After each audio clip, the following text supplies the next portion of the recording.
একটা অনেক বড় কোম্পানিতে চাকরি করে অনেক লোক। তো হঠাৎ সেই বড় কোম্পানিটা অনেক লোকসান হলো।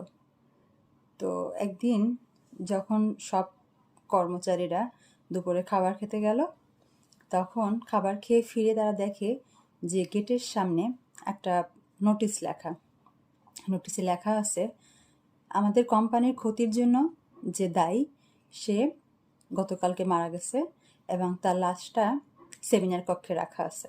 যদি কেউ দেখতে চায় তো সেখানে গিয়ে যেন দেখে আসে।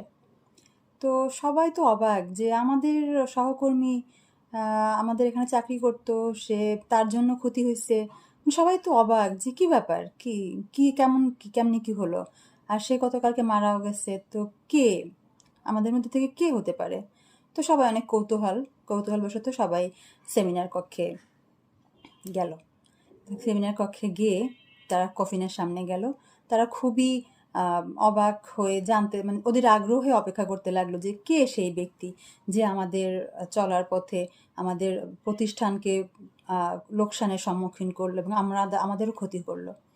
তো সবাই যখন কফিনের পাশে গেল, কফিনটা সরালো, তো সবাই লাইন ধরে গেল। তো এক একজন দেখে আর অবাক হয়ে যায়, এবার পিছনে সবাই অবাক হয়ে যায় যে কি ব্যাপার। যেই কফিনের ভিতর তাকায় তার চেহারাই উতরে যায়, সেই বাকশূন্য হয়ে যায়, অবাক হয়ে যায়, হতভম্ব হয়ে যায়। কে আছে সেই কফিনের ভিতরে? সবাই খুব অধীর আগ্রহে এক এক করে সবাই দেখতে লাগলো।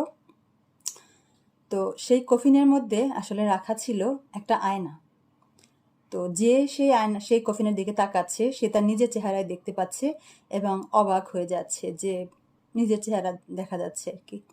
তো এইভাবে করতে করতে সবাই দেখলো, আর সেই আয়নার পাশে একটা কাগজে লেখা ছিল যে তোমার উন্নতির পথে একমাত্র যে বাধা দিতে পারে পৃথিবীতে সে হলো একমাত্র তুমিই চাইলে নিজেকে উন্নতি করতে পারো, নিজের বিশ্বাসকে তুমি জাগ্রত করতে পারো।